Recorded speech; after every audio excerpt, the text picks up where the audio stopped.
കാളങ്കാവലിനെ കുറിച്ച് പണ്ടൊരു Facebook post ഇട്ടായിരുന്നു.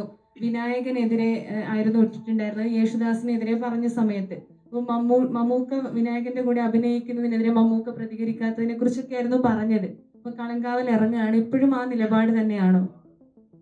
അതല്ല, ഞാൻ പറഞ്ഞ കാര്യം നിങ്ങൾ മനസ്സിലാക്കിയാൽ എന്തോ ഒരു പിശകുണ്ടെന്ന് തോന്നുന്നു. അതായത്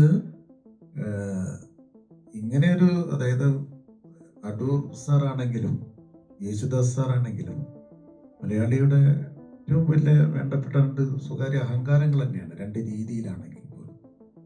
അപ്പോൾ അത്തരം ആളുകളെ അടച്ചാക്ഷേപിച്ച് അതിൻ്റെ പിറ്റേത്തെ ദിവസം ഇങ്ങനെ ഒരു പോസ്റ്റർ പങ്കുവയ്ക്കുന്നതിൽ ഒരു അപാകത ചൂണ്ടിക്കാണിച്ചു എന്ന് മാത്രമേ ഉള്ളൂ.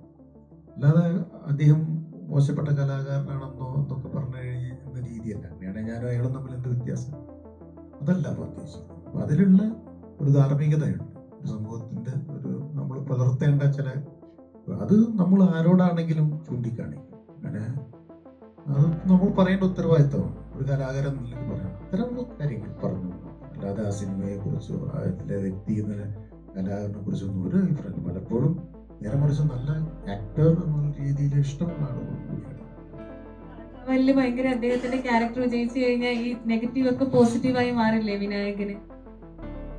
അല്ല, എന്ത്, പക്ഷെ അദ്ദേഹം കാണിച്ച സാധനങ്ങൾക്ക് അവിടെ നിൽക്കുന്നുണ്ടല്ലോ.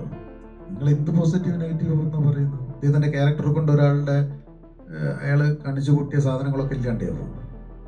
ഒരിക്കലും ഇല്ല. മലയാളി അത്ര പൊട്ടന്മാരൊന്നുമല്ല. മലയാളി ഇതിലും വലിയ ആക്ടേഴ്സിനെയും ഇതിലും വലിയ പ്രശ്നങ്ങളൊക്കെ കണ്ടു വന്ന ആളുകളാണ്.